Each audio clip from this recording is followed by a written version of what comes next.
Let's just do this.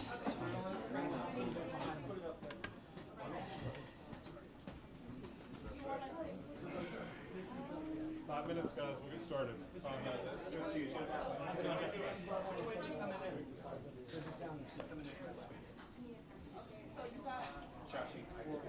Coming in from that way for a walking shot, and also so you're clear, like don't be in the way.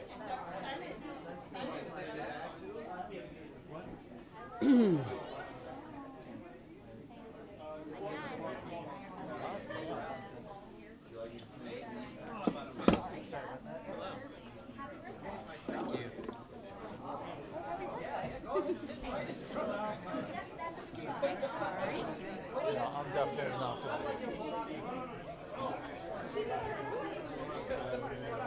Don't forget my bag. No, I won't. But Yeah, for now. Yeah. Like I said, the only thing we're missing is the socks.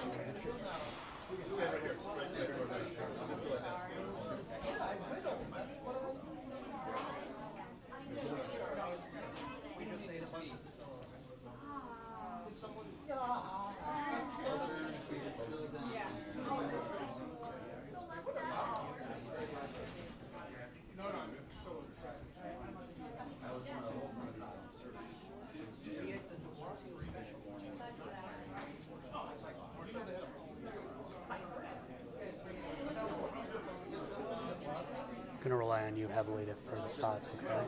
Like we'll hear them. We just need We'll hear more. them and I'll grab it. Yeah, I appreciate that. Thank you. Thank you. You all right? Jesus Christ. The good thing about him is he speaks in soundbite. So A little bit like Obama as well. yeah, so you should be able. I'm hoping he can say stuff right.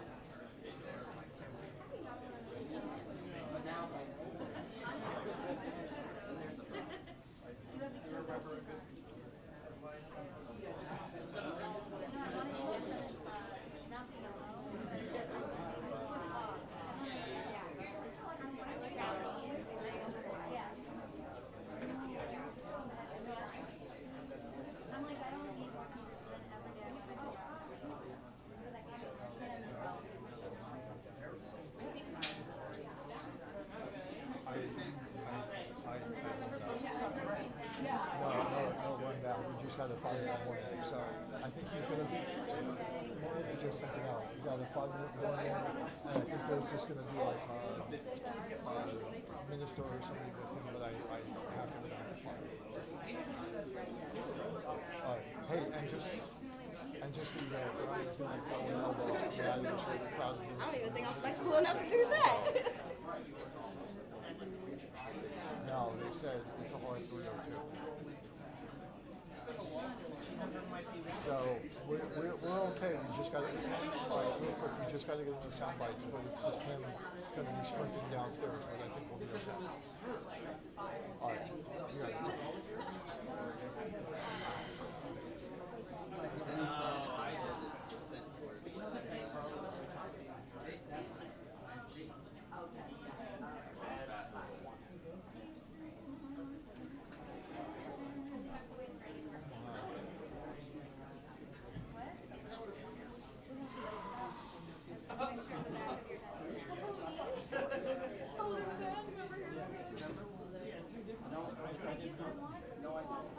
Hard out for me is 240. You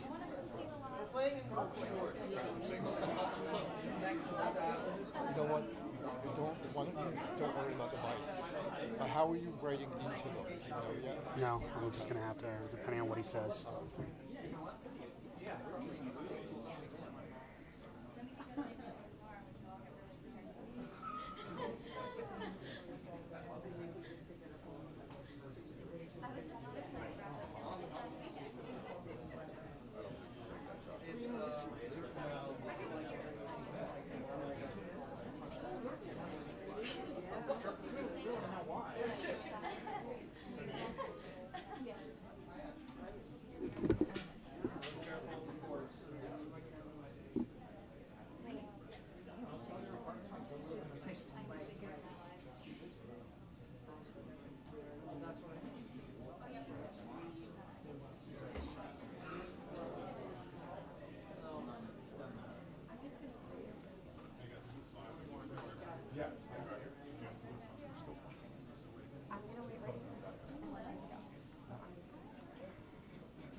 I need you guys away from this area.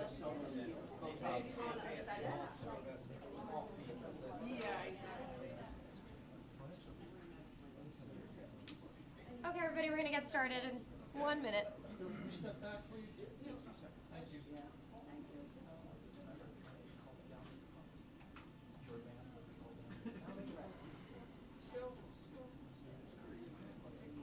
Heads up.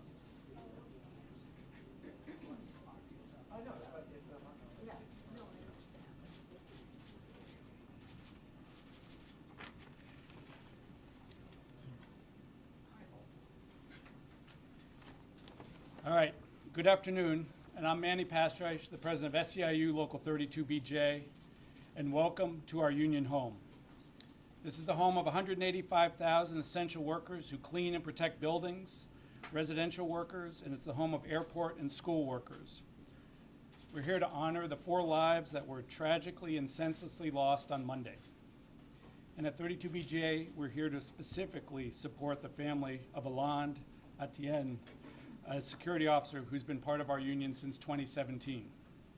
Mr. Etienne was a father, a loving partner to Rochelle, a brother, and a son. And he was a security officer working in the lobby of 345 Park Avenue, doing his job, as he always did, engaging tenants, talking about their lives and their families, as so many security officers do in this city every single day. But I will also say that security officers in this city know that they put their life on the line when they put on their uniforms. They're there to do a job, being the first line of defense in each of these buildings, and they know that they're often in harm's way. We know this because we lost Idrissa Kamara in 2015 in very similar circumstances at a federal building on Varick Street. These essential workers are often overlooked and unseen until moments like this that reveal the true value of their work and their contributions. At 32BJ, we will honor Mr. Alain Etienne as a 32BJ hero and a New York City hero. I also want to thank you, Zohran, for bringing us together and uniting us both in the opportunities in this city and uniting us now in the hardest of moments. This is the 4th time we've had the opportunity for you to join us in this building since you became the Democratic nominee. In each case, you've come to listen, to support, to unite people together, and to show positive leadership, and that's a special contribution that we appreciate. I also want to appreciate the outpouring of support that the union's been the recipient of for Mr. Etienne, and that's come to the union, that's come and been conveyed by so many people. It's come from federal, state, and city elected officials that have reached out. It's come from Bruce McLean and Dan Sepulveda from McLean Security, who are here today to also support the family. And it's come from other security companies that at other times would be competitors, but have now united in this moment. And it's come from the real estate industry that has employed so many security officers in this city. I also want to recognize that Blackstone and Rudin companies have also lost folks from their corporate families, and our heart extends out to them, as well as the NYPD and the family of Officer Islam. Our hearts go out to all of those impacted. So now I would like to introduce Smith Etienne, the younger brother of Alain, who would like to say a few words, and I'll just note that he does not plan to answer any questions today.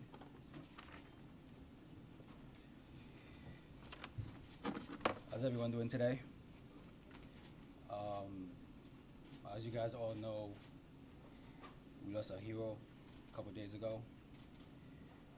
He didn't wear no cape. He didn't have any fancy gears.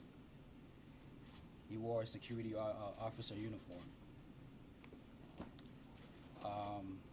My brother Alan was a hard-working man. Always get up on time. Always doing overtime. Always doing his part to make the city of New York a little bit safer every day. Alan was a brother, a son, a loving father, fantastic father. He was a smart dude. As the oldest brother, I look up to him in everything that I do. He always aspired to be a filmmaker, and me personally, I'm a filmmaker.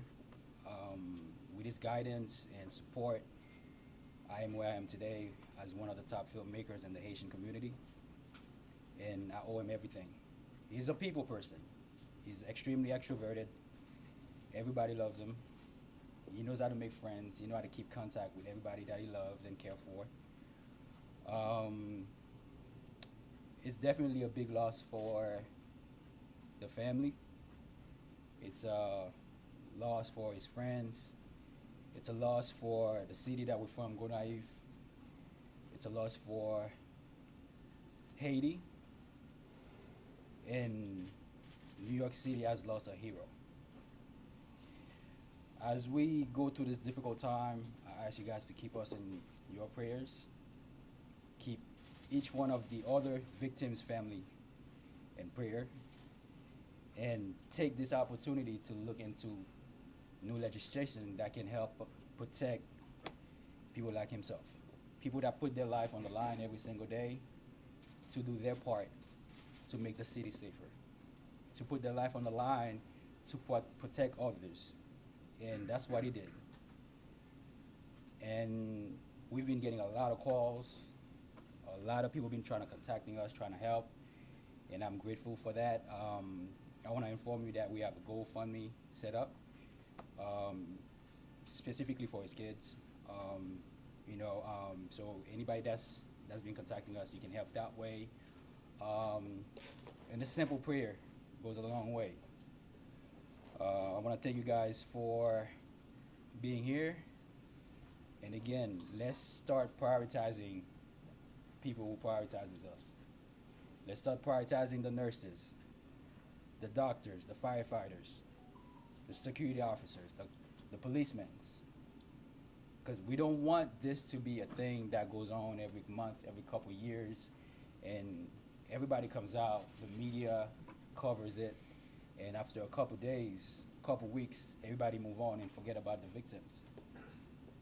I don't want to see a room full of cameras, a room full of medias, every time somebody decides to commit a cowardly act. And I think there are things that we can do to prevent such action to happen on a regular basis. At the end of the day, this is the United States of America, a country full of opportunities and resources, a country of dedication, a country that gets to the finish line every single time. And now it's time to get to the finish line to make sure we have a secure city, a secure state, and a secure country. And I think we can do it if we put the efforts together. And I hope this is the last time a family members, a wife, a mother, a daughter has to stand in front of the press for another situation like this. I want to thank you guys so much for being here again, and that will be it.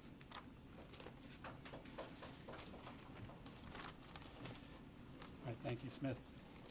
And now I'd like to introduce Shamsul Haque, the co-founder of the Bangladeshi American Police Association and a retired senior NYPD commander.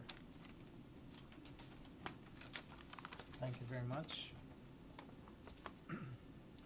Good afternoon. I stand before you with profound sadness and sorrow for the brutal killing of our brother, Officer Didarul Islam. I stand before you today as someone who proudly served the NYPD for the past 21 years. I am also the co-founder and former president of the Bangladeshi American Police Association, an organization that helped recruit hundreds of Bangladeshis into NYPD. I want to thank Mr. Mamdani for visiting the family members earlier today. It means a lot to the family members and the Bangladeshi community. But today I speak not only as a former officer, but I speak as someone who feels like a family member grieving, because that's what it feels like. Officer Islam was more than a fellow officer. He was one of us, and losing him feels like losing a brother. Officer Islam was brutally killed in broad daylight. who we knew the risk. We all know the risk when someone takes the oath. But we never truly expect the day would come when someone we know, someone so close, is taken away from us so suddenly and so violently. This tragedy is deeply personal to me because Officer Islam and I came from the same district in Bangladesh. We spoke the same dialect. We share similar customs. We understand each other. And his death left a hole in our community and in our hearts.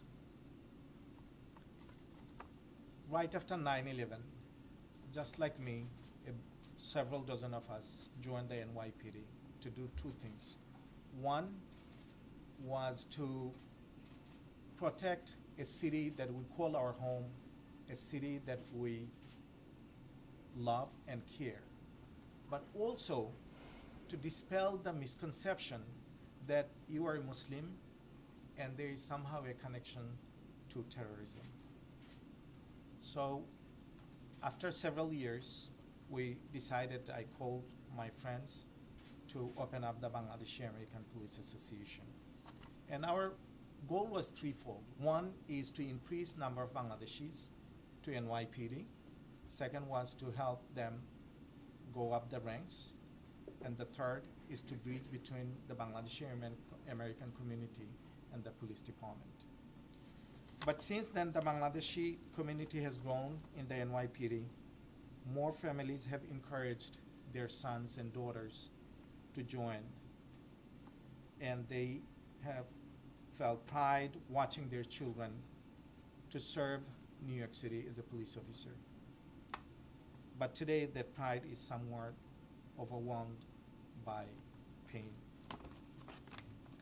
This brutal loss has shaken us to the core.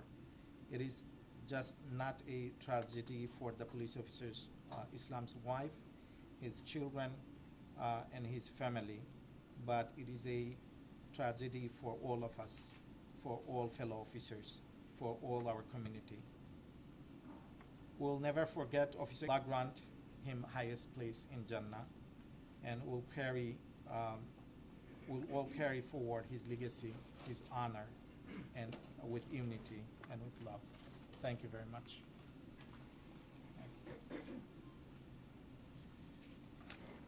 And so first I would just say, Zohran, thank you again for coming to meet with us, meet with Mr. Etienne's family today, and with that I will turn it over to you.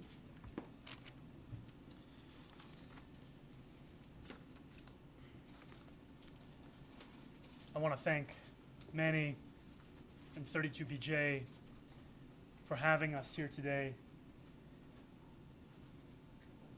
and for allowing me the opportunity to convey my heartfelt condolences to Alan's family, who we heard from just earlier.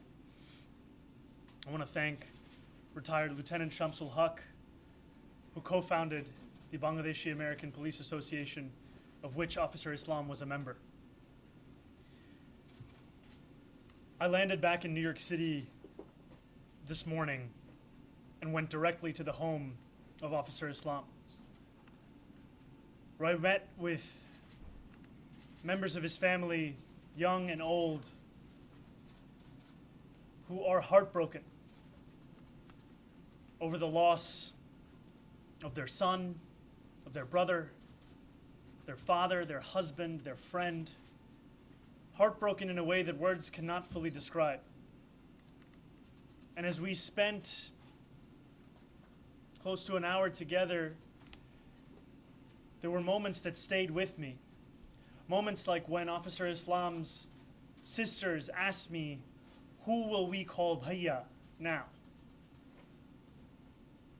Moments like when his brother-in-law told me of how it was Officer Islam that brought him to this country, that took him to get his first learner's permit, that got him his first job working at a restaurant in Union Square, where they would speak together every single day. And when he told me that for him, Officer Islam was an open door, And now that door would be forever closed. And I know that in the way in which that home is shattered, the way in which it is quieter and emptier than ever before, there are other homes across this city experiencing that same kind of loss. Other homes where families are asking themselves questions for which there are no answers. And while we grieve the loss and the murder of 4 New Yorkers, we know that there are others recuperating now in hospital, and that millions of New Yorkers are praying for them all. And while I will not say the name of the gunman,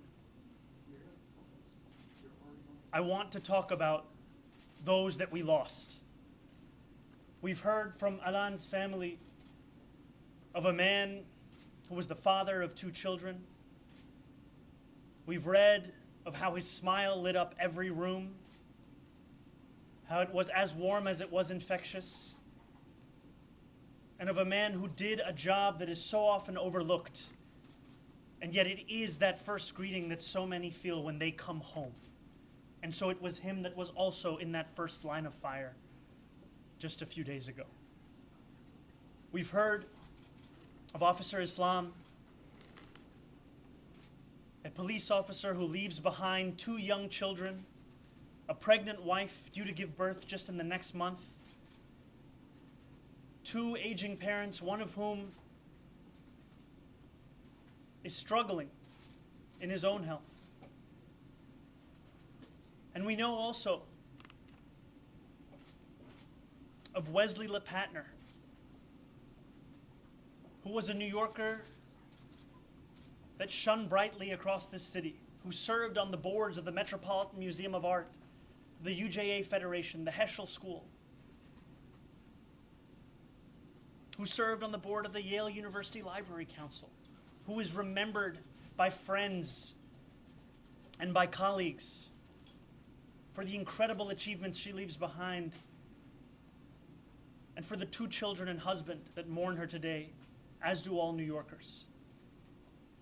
And also of Julia Hyman, a 27-year-old New Yorker who grew up here, who attended Riverdale High School, captained 3 different teams in her senior year, attended Cornell University, for which she just went to a 5-year reunion, and was remembered by colleagues at her workplace today as a superstar.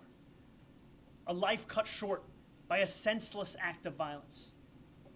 And as New Yorkers across the 5 boroughs and Americans across the country mourn this mass shooting, we are reminded that no matter how strong our gun laws are in this state, we are only as safe as the weakest laws in this nation. And so in this moment, the onus is on all of us to follow the words of Alan's brother and to put forward a vision of stronger gun laws. And I echo the call from Governor Hochul for a nationwide ban on assault rifles, as it is horrifying to each and every one of us in this room and beyond that a man with such documented mental health struggles was able to purchase a weapon, leave alone a weapon of such devastating capability. And we know that the consequences of national inaction, though we feel them this week in Midtown, we know that they join a list of so many other places across this country. Be they Uvalde, be they El Paso, be they Sandy Hook, be they Charleston. As mayor, I will lead calls to ensure that we pass the legislation necessary beyond New York, such that every New Yorker can rest assured that we need not prepare for the next iteration of this horrific mass shooting. And we know that mass shootings are sadly all too familiar for New Yorkers themselves, as we experience them whether on our street corners or even on public transit. And though we have made strides towards making this city one that is free of that gun violence, we know that there is so much work to be done. And in this moment of mourning and of grief, I want to thank law enforcement for their response to the horrific shooting on Monday and their work in keeping New Yorkers safe. I ask that in this moment we come together as New Yorkers and we remember the 4 of our neighbors that were killed. We honor their memories and we live up to the way in which they led their lives. Thank you. Marsha? Hi, Marcia. Thank you. I'm wondering, I know you just talked about the fact that you wanted to honor the people who responded yesterday, Monday. And the reason I'm asking this question is I wonder if your views about the NYPD have changed over time, especially in light of this shooting and the fact that both Governor Cuomo and Mayor Adams have criticized your past statements about the SRG, the Strategic Response Group, which did respond because they claim that you said it should be disbanded. Do you still believe that? And do you want to send any kind of a message of healing to the police department about views that you now have developed? Over the course of this race, I've been very clear about my view of public safety and the critical role that police have in creating that. Public safety that officers are tasked with delivering while we ask them to respond to nearly every failure of the social safety net. And the vision that we've put forward in this campaign, despite what others may say, is not to defund the police. It is in fact to allow those officers to respond to these serious crimes that many of them signed up to address, and to do so by ensuring that we ask them to focus on those crimes and we ask mental health professionals to respond to calls of mental health crises. And as it pertains to the Strategic Response Group, when it was first formed, there was an intention for its use to be more akin to the manner in which it was deployed earlier this week. What we have found, however, is the city has come to rely upon the Strategic Response Group as its primary means of response to acts of protests across the city when New Yorkers exercise their First Amendment rights. And that decision in asking the members of that unit to respond to protests, as opposed to what was the stated reason, is a decision that has led to the violation of a number of New Yorkers' civil rights. And it's a decision that has been the basis of my critique of the use of the group towards that end. And what I would also say in this moment is that it is beyond me that politicians are looking to use these days to score such cynical political points on the very day that I held the father of Officer Islam in my arms as he could not utter a single word, and as I felt him sobbing at the memory of his 36-year-old son who will never come home. To visit that family, to meet those children, to understand what this man meant to so many, and to hear from his brother-in-law that today was the day that they had timed their vacation together so that they could visit a water park in New Jersey, and that the brother-in-law's children knew they were supposed to go, Officer Islam's children knew they were supposed to go, and yet they were at home mourning a father who will never return. This is a time to honor those memories. This is a time to lead this city in coming together, not a moment to try and score the very points that turn so many New Yorkers away from politics. Alright. I'm Mr. Mamdani. Welcome. Thank you. I'm sorry that you're coming back to this, as we all are. Thank you. I was actually just with former Governor Cuomo, and he was asked specifically, about a statement I believe you already made a day or two ago, that cheap political points, which you just said should not be scored in a moment like this. And he said effectively, if he doesn't like it, perhaps he should retract some of the words he has said previously, talking about police being racist or anti-LGBTQ, or that they should be defunded or dismantled. So this is a little bit of what Marcia asked, but as you've grown and reflected, and I feel, in fairness to you, you've been good about talking about growing and reflecting and always having conversations. Do you wish you hadn't said some of those things a few years back? My statements in 2020 were ones made amidst a frustration that many New Yorkers held at the murder of George Floyd and the inability to deliver on what Eric Adams, of all people, described as the right for all of us to be able to enjoy safety and justice, that we need not choose between the two. I know that Governor Cuomo is far more comfortable in the past, whether it be his own or whether it be in attacking me for tweets made before I was even an assembly member. What I have said time and time again is the campaign that I am leading, the campaign that I am asking New Yorkers to consider, is one that has been clear on its public safety approach. It's one that speaks about a desire to work with police officers. And what has been quite frustrating to me has been the inability of so many, including the former governor, to reckon with the crisis we face in this moment, where 200 officers are leaving the department every month. A leading cause of this is forced overtime. And all they have to offer, they being these politicians of the past, are the same ideas they put forward years ago. What I am speaking of is a vision that will not only address public safety, but also keep officers in this very police department, will ensure that they can actually respond to the crimes that are being committed in this city. Because as we've seen in the first quarter of this year, we were only able to resolve 35% of all of those crimes that were reported. And part of that is a reflection of asking officers to do nearly every single thing we can think of. And so I'm proud of the public safety platform we've put together. And I would say that for the former governor to have spent an entire day speaking almost exclusively about me and barely about the New Yorkers who have been killed is indicative of the very politics New Yorkers want to leave in the past. We want to honor the New Yorkers who have been taken from us far too soon. We want to know their stories. They are not merely statistics. We want to know of their smiles, their hopes, their dreams. And yet here we have a former governor calling every reporter he can find to speak about tweets. What kind of leadership is that?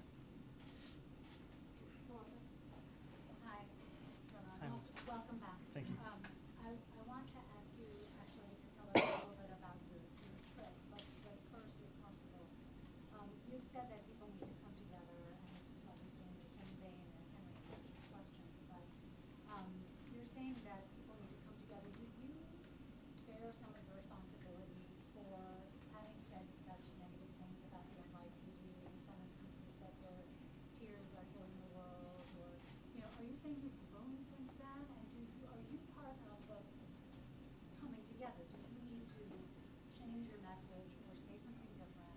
And if so, what is that message for people about how you will support law enforcement, how you will feel towards your police officers, but also when you're done with that, you can tell us. Yes, absolutely.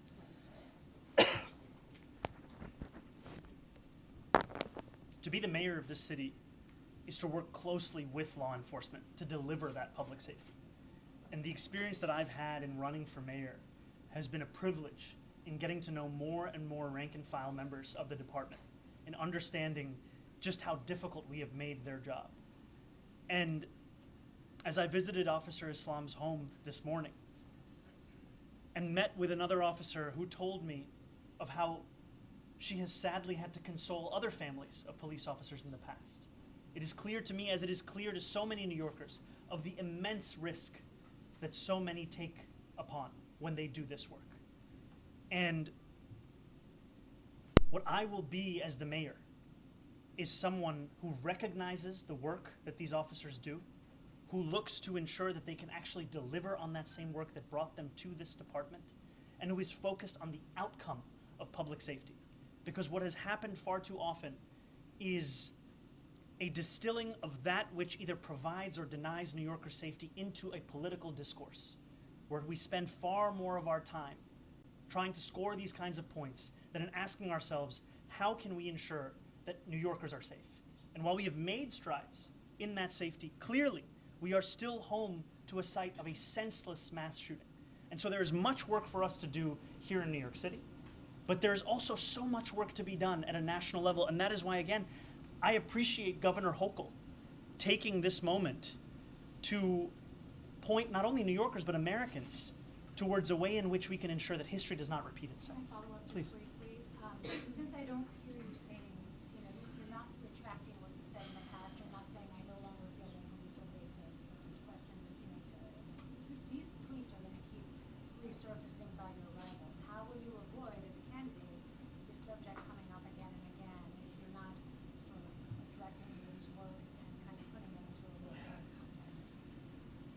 Andrew Cuomo wishes he was running against me in the past. He wishes that he was still living in the past, where he was the governor of this state. The sad reality for him is that he is running against me now in 2025. And despite his attempt at running an entire primary campaign based upon finding every tweet that he can that is in direct contradiction to the policies and the politics that I am running on, New Yorkers were able to see through that and elect me as the Democratic nominee with the most votes in the history of New York City mayoral primaries. And so if he wants to continue to try and litigate a race based upon tweets that are clearly out of step with the vision that I have, with the statements that I have put forward, then he is free to do so, because what he will find is that New Yorkers are more focused on the now and the vision that we have for the future than they are on an attempt to litigate this city through a medium of tweets. Did you want to say anything about your wedding celebration? How you spent the last couple of weeks away? It was a pleasure and a privilege to celebrate my wife Rama and my marriage in the city that I was born, Kampala, Uganda, with family and friends that have raised me, to reunite even with the doctor who delivered me 33 years ago in Nsambia Hospital, and to take a moment to appreciate all those around us who make us who we are, and to know that there may not be those same moments in the future. And this is one precious time that we had. And it was a pleasure to be there, and it is a pleasure to be home in New York City. Hey. Part of what the former governor brought up as well yesterday in his many comments was that comments like the ones you've made are part of the reason why the NYPD and many other police departments across the country are having a hard time recruiting officers, retaining officers, and that he believes it's language like that that has really affected the morale of departments across the nation.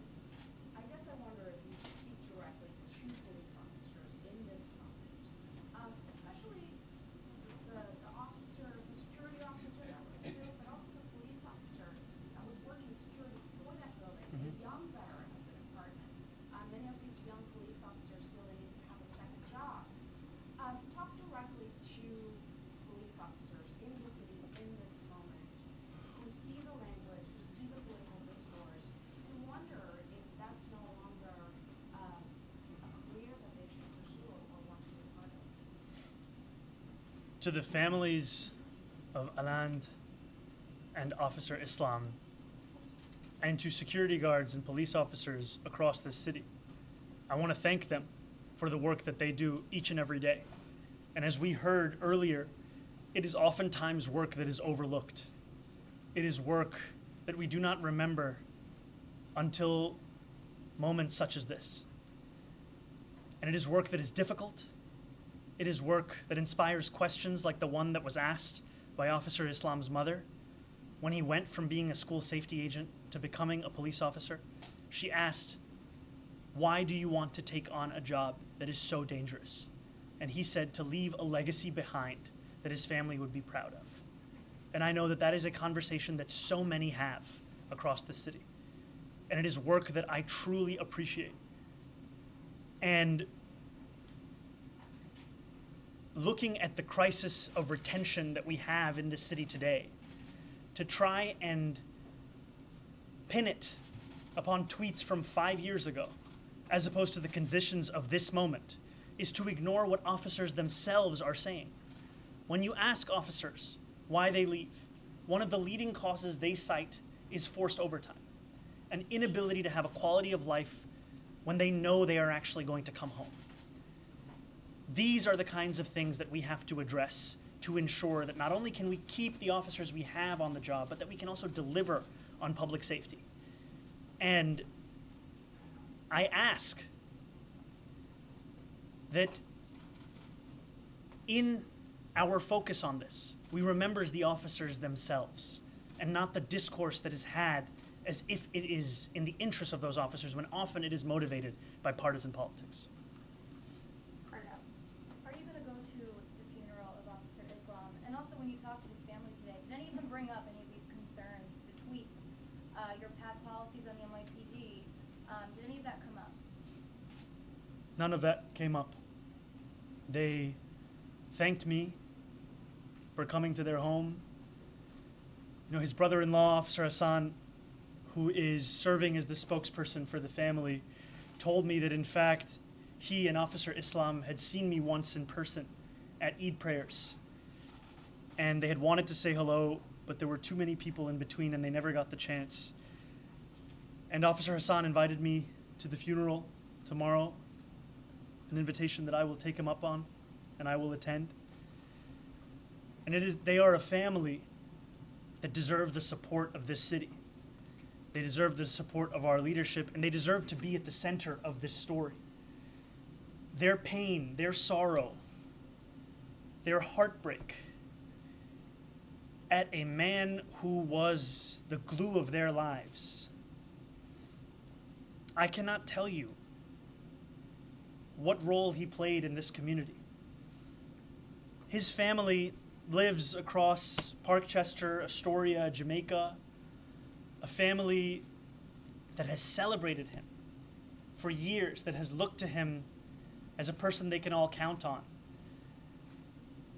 He had been asked by a family friend if he could help them simply attend a viewing of a home, the potential that this person could purchase their first home. And he said yes, in spite of the fact that he's working 2 jobs, in spite of the fact that he's a father of 2, soon to be one of 3, in spite of the fact of all the responsibilities he had.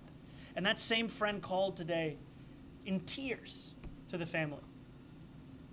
That not only had he lost a friend, that he had lost a guide, a brother, a bhaiya. And it is a sorrow that none of us can ever truly know, but it is one that we must, at the very least, attempt to understand. And that was your first stop after coming back from Uganda. Talk to me about that. You've had security concerns. Did you fly commercial? Did you fly private? I know the Post reported on extra security at your wedding celebration. Was that a heightened sense of security, and did you have any issues going through customs? My life is sadly not the one that it was. There are far more threats, and with that comes precautions that I wish I didn't have to take, though they are also precautions that I am immensely grateful for, especially in the example of the NYPD detail that I have here in New York City. And yes, I flew commercial, economy, both ways, and I did not have issues getting through customs, though I was prepared for the potential of those issues. And that is a sad reality of living in our president's United States. And as you said, I traveled directly to visit the family. I had called them in advance to ask if that was something that I could do. They had welcomed me into their home. They refused to let me leave until I had breakfast with them. They are an embodiment of so much of what makes this city the one that we love. And it is not lost upon me that both Officer Islam and Alain Detienne were immigrants who came to this city in the hopes of a better life. Immigrants whose own sacrifices made it possible for their own family members to have better lives. You heard from Alain's brother speaking of how he was able to become such a prolific filmmaker because of his brother's work as a security guard. I heard from members of Officer Islam's family of how a man with already so many responsibilities was still eager to help those who were in need. And as I've made calls to either the family or colleagues of all of the victims, I have heard time and time again of a sorrow and a heartbreak of lives that were cut so short. No matter if they were 27, if they were 36, or if they were in their 50s, we are speaking of New Yorkers who had so much left to offer the world and who leave behind families that cannot fully comprehend what it means to live in this world without them. Yeah, Liz. You talked about the SRG as originally being created for, I guess, emergency responses as opposed to dealing with protests and civil unrest. I'm curious if you thought about, if you were to be mayor, how would you re-envision how the NYPD, like what kind of officers they deploy, both to emergency response and also protests? think what we saw on Monday was an example of how we would want a response to look like to an emergency.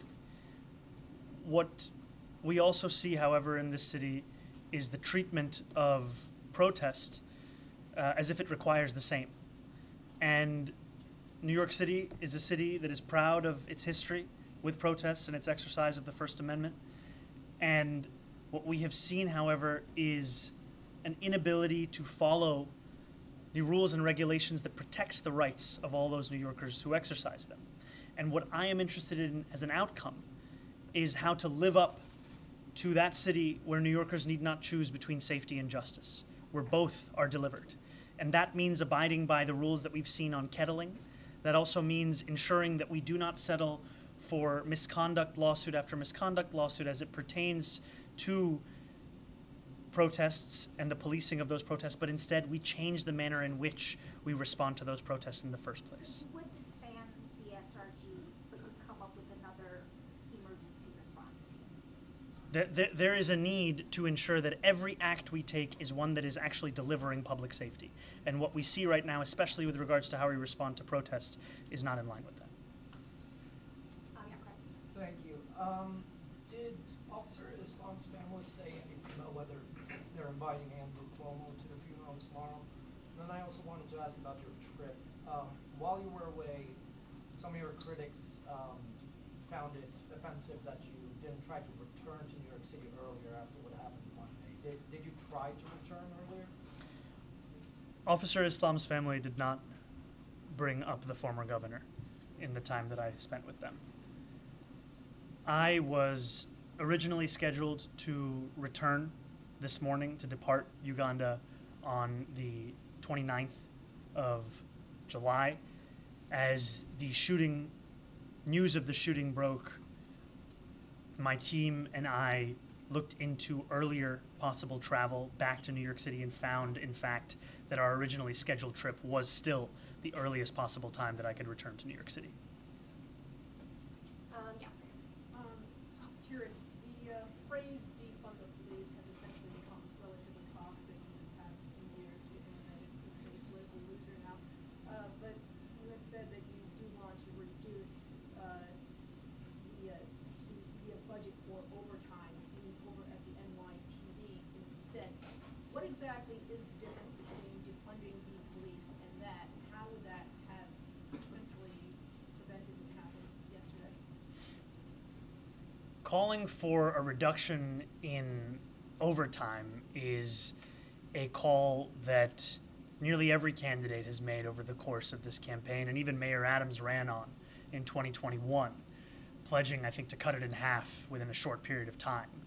And what it speaks to is not just the way in which that we have seen that number rise year after year without any attempt at answering the cause of it, but also to what I was saying earlier, which is that many officers who are leaving the department, of which we see 200 every single month, cite forced overtime as a reason that they depart, because they do not know when their shift will end. They are working doubles, they are working triples, and we are asking these officers to do far more than any one person should be doing.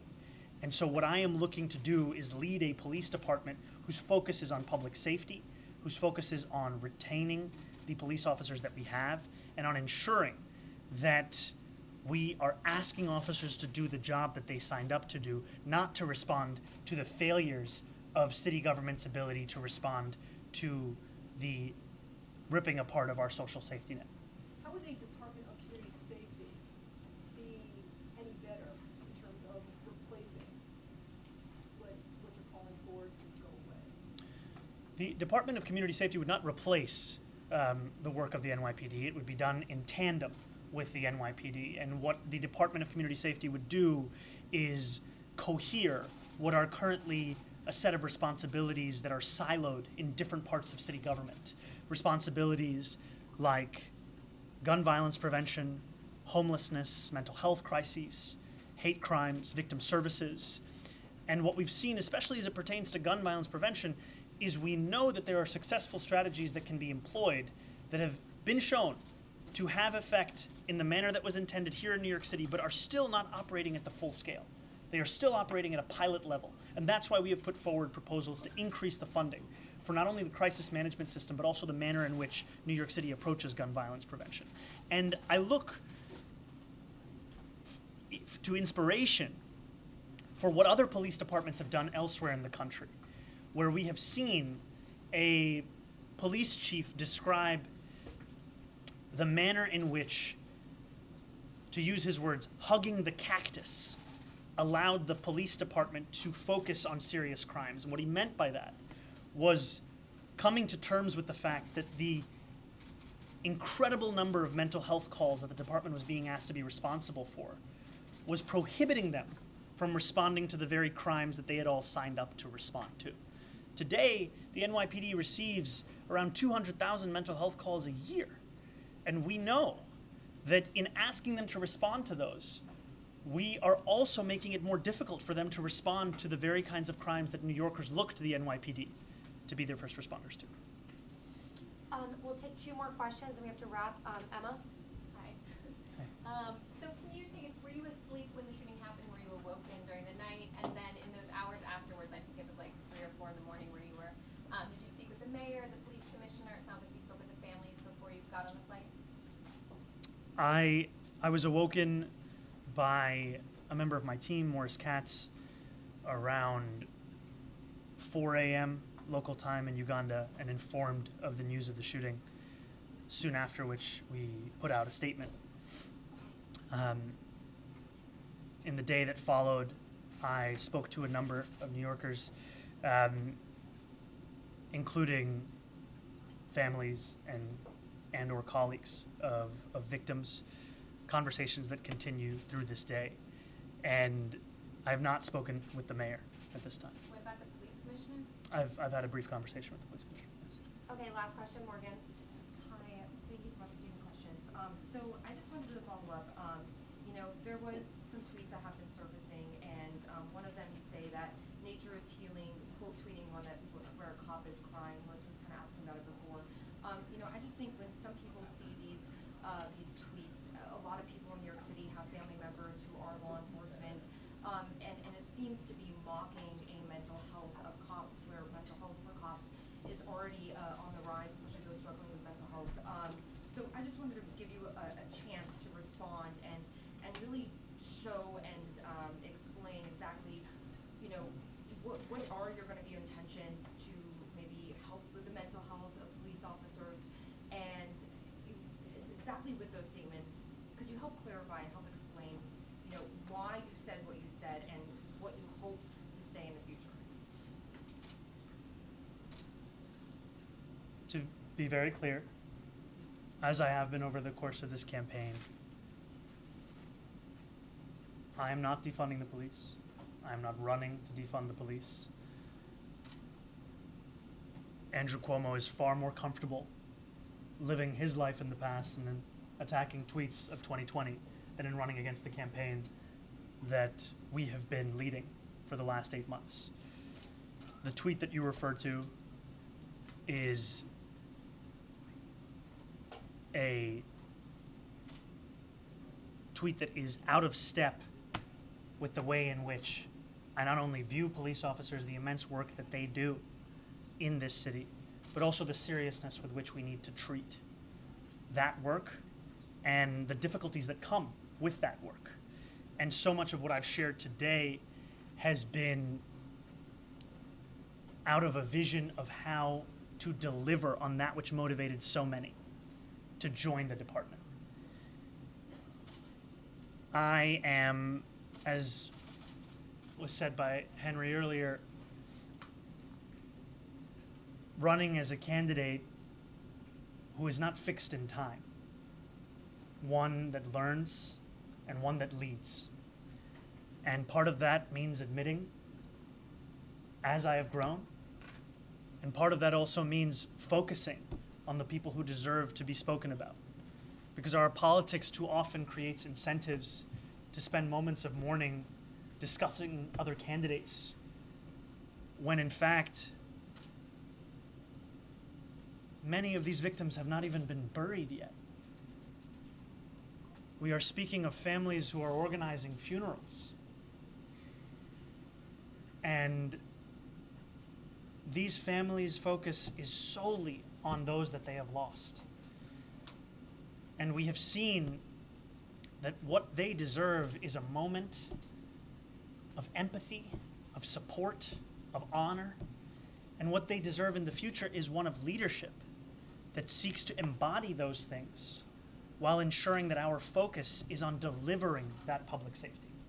And that is who I will be as the next mayor. Thank you, everybody. Thank you. Thank you, Dora. Dora, can you come back for a couple? Yeah, yeah, cool. Thank you.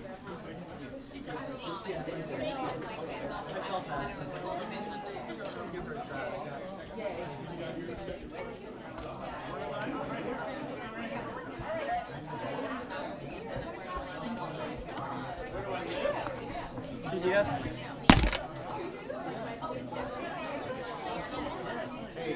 Uniform. Yeah, thank you.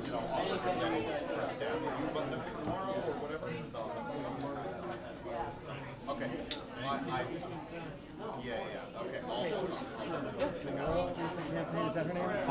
I'm not with the campaign. Oh, you're not? I'm with media, yeah. Okay. Sorry. It may still be on, I forget.